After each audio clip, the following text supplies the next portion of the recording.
I know. It's been 3,000 long, painful, excruciating years since a buyer was able to get a good deal on a house. Many, many moons ago, our forefathers were able to talk and negotiate with the seller without promising to name their firstborn child after them. In my neck of the woods, as realtors, we call these the Stone Ages. Just kidding, but seriously, when is the market gonna calm down? This is the million-dollar question, right? And anyone who's telling you that they have the answer to this can either literally see the future or is lying to you. But I do have some good news. Lately, there have been some signs that we might be on the right track again. The first sign has been interest rates. And I know what you're thinking, Zach, how do interest rates going up? How could that possibly help me as a buyer? First of all, we should talk about the interest rates themselves. So as you can see here on this chart, this is July of 2019. We were at about 4%. Then we know what happened in 2020. We don't have to talk about it. It was a bad year. We all know that. And interest rates flew the whole way down. I believe in 15-year fixed rates, you were getting about 2% for a while there. 30-year fixed, you were right under 2 in some parts of the pandemic. And then we flew the whole way back up recently to 5.5%. Wow.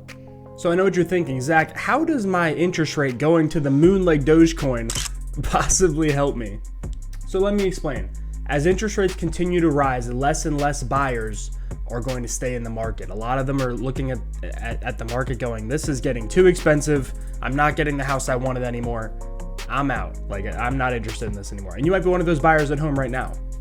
So this is creating less and less competition on homes. So in 2021, where there might have been 10 offers on a house, there might be 8 or 5 or even 3 now. I know, crazy. 3 offers on a house. That unheard of. So is there any evidence of this happening, the competition kind of shrinking? The answer to that question is yes. According to Redfin, 12% of homes for sale had price drops in the past 4 weeks, the highest level since early December, suggesting that sellers' tight grip on the market is starting to loosen. Now, this article was updated on April 11th, and there's even more evidence now that this is happening, and we'll get into that in a second. But Zach, isn't this just evidence that buyers are having it, worse and worse now?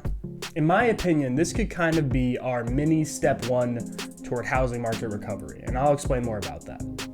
You see, a lot of people throughout the pandemic have refused to sell their house because it was almost impossible to get another house. And also, sellers have been making so much money just keeping their house. If you bought in 2017, 2018, 2019, you were reaping the rewards of that right now through appreciation.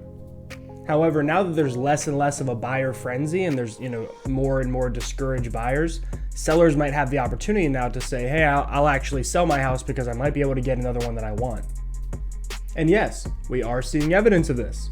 So in our area in Dauphin County and in Cumberland County, this is what the units listed have looked like over the past few months. So we had 641, 482, 562, 555. And then as interest rates continued to rise and spike like crazy, look what happened. We had 776 units listed, and then in April we had 821 units listed. So that, is nearly double what we had in December. So look, I'm not gonna lie to you. We're definitely not at an even playing field. We're probably still not anywhere close to an even playing field, but there is reason to be optimistic right now. So what does this mean for you?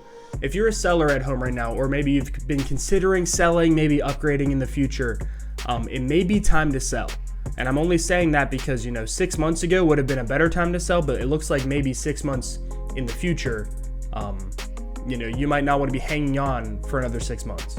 Sellers look like they could be continuing to lose leverage over the course of the next year as less and less buyers are in the market and more homes hit the market. And we're kind of tentatively, I'm being very, very tentative about this, hoping for a bigger summer as far as how many listings hit the market.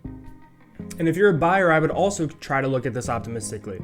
Yes, interest rates are at 5% now. That is not fun. You can afford less house than you could a year ago, but there may be less and less competition on each house. You might be able to get something like, dare I say it out loud, an inspection or seller's assistance, something like that. I know these might be uncommon terms to you if you've only been looking during the pandemic. But I do really believe there is reason to be excited about the future. I think we might see a more and more even playing field throughout the rest of the year and heading, into 2023, 2024. So yeah. If you guys need anything at all, please give me a call. My number will be right here. I'd love to talk to you about selling or buying a property. If you just need some advice or you want to talk to me about anything specific, feel free to give me a call. You can reach out to me on Facebook, Instagram. I have a YouTube channel. I have a TikTok now. I know. I'm very young. I have a TikTok now. But yeah, anything at all you need, I'm happy to help. All right, guys. See you in the next one.